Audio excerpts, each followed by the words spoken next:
Welcome to The Explainer. Today, we're unpacking a genuinely fascinating piece of economic history from 2002. We're looking at West Africa's highly ambitious plan to launch a single shared currency. Merging national currencies, that is arguably the ultimate test of political unity and economic strength. You're taking completely independent national economies and trying to fuse their money into one cohesive system. It's like trying to perfectly synchronize a bunch of different clocks. What we're exploring today is this incredible clash between massive political ambition and foundational economic reality. And trust me, it's a story that still holds huge lessons for global markets today.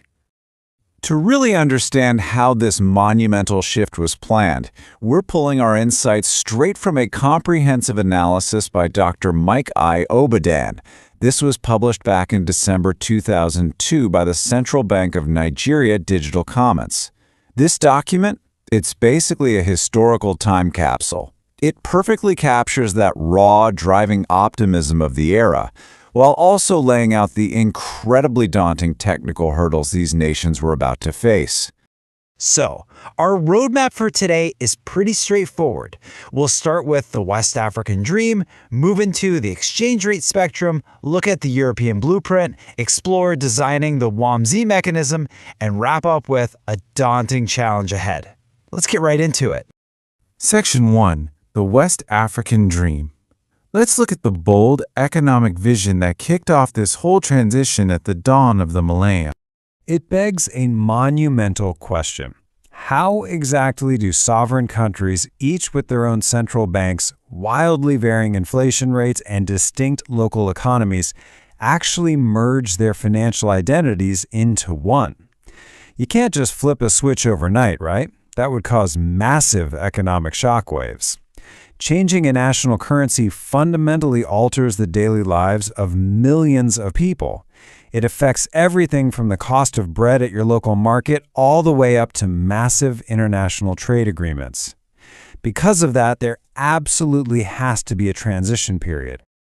The foundation for this specific transition was laid on April 20, 2000. That's when 6 nations, the Gambia, Ghana, Guinea, Liberia, Nigeria, and Sierra Leone, signed the Accra Declaration. The goal was to create a second monetary zone in West Africa, officially called the West African Monetary Zone, or WAMZ.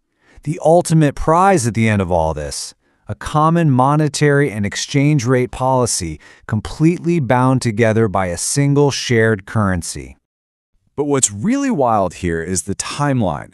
They moved from a signed declaration in 2000 to starting a transitional mechanism in April 2002 with the explicit target of adopting a shared currency by January 2003. That is a massive macroeconomic transition in less than 3 years.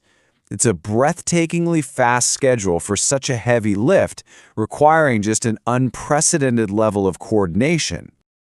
Moving to Section 2, the exchange rate spectrum.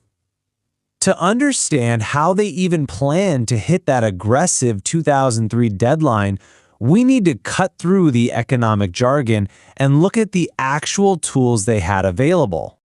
The main tool they relied on is called an ERM, or exchange rate mechanism. An ERM is essentially a financial bridge. Think of it kind of like the dating phase before a marriage. Countries have to prove they can live together under the same financial roof. They have to stabilize their economies and align their financial health during this probationary period before they officially tie the knot and share a bank account. Because, well, you simply cannot merge a hyperinflating economy with a stable one without severe consequences. Central banks actually have a whole spectrum of options when building that bridge. On the flexible end, you have a crawling peg, where a government slowly adjusts exchange rates over time to account for inflation. This is great for avoiding sudden trade disruptions, but it leaves the currency dangerously open to attacks from international speculators. In the middle, you have a target zone. This allows the currency to float naturally, but only within a strict mathematical band. And then, on the most rigid end of the spectrum, you have a currency board. Here, the domestic currency is locked tightly to a stronger anchor currency and fully backed by foreign reserves. This is fiercely anti-inflationary for sure, but the major downside? The country completely loses its independent monetary policy. If a recession hits, they can't just print more money to stimulate the economy. It's a really painful, restrictive reality, kind of like what Argentina faced during their economic crises in the late 90s. Section 3. The European Blueprint. Before we see which option WAMZ actually chose, let's look at the ultimate historical precedent for this kind of monetary integration. When WAMZ was planning their ERM, they looked heavily at the groundwork laid by Europe. But notice how the European Union took a very, very different approach to time. They created the European monetary system way back in 1978. Then it took them 14 years of grueling negotiation just to get to the Maastricht Treaty in 1992. And it wasn't until 1999 that 11 European nations officially launched the euro. We're talking over 2 decades of deliberate, careful preparation. Now contrast that with WAMZ's incredibly ambitious sprint of just 3 years. Europe proved that before countries can even think about sharing a currency, they must first align their economies by hitting some extremely strict fiscal rules, the Maastricht Convergence Criterion. You couldn't just join the euro because you felt like it, you literally had to earn your way in. Your national deficit couldn't exceed 3% of your GDP, and your public debt was capped at 60%. Your inflation and interest rates had to closely match the absolute best-performing nations in the bloc. And this matters deeply because in a monetary union, everything is shared. If one reckless country runs up massive deficits, it devalues the shared currency for everyone else, essentially forcing the disciplined countries to bail out the reckless ones. All right, Section 4, Designing the WAMZ Mechanism. Let's see how these concepts translate into the specific choices the West African Monetary Zone made as they tried to replicate Europe's success on that heavily condensed timeline. When putting together their transitional mechanism, WAMZ had to weigh 2 main anchor options. Option A was a regional basket. This meant pegging their transitional exchange rate to a weighted average of their own local currencies, kind of like how Europe used the European currency unit before the euro. Option B was pegging to a strong external anchor, like the US dollar or the euro itself. Now, an external anchor brings instant international credibility, but the huge trade-off is that you're effectively tying your local economy to the policies of the US Federal Reserve or the European Central Bank, which means giving up a lot of your own financial sovereignty. WAMZ decided to look inward, going with a regional unit.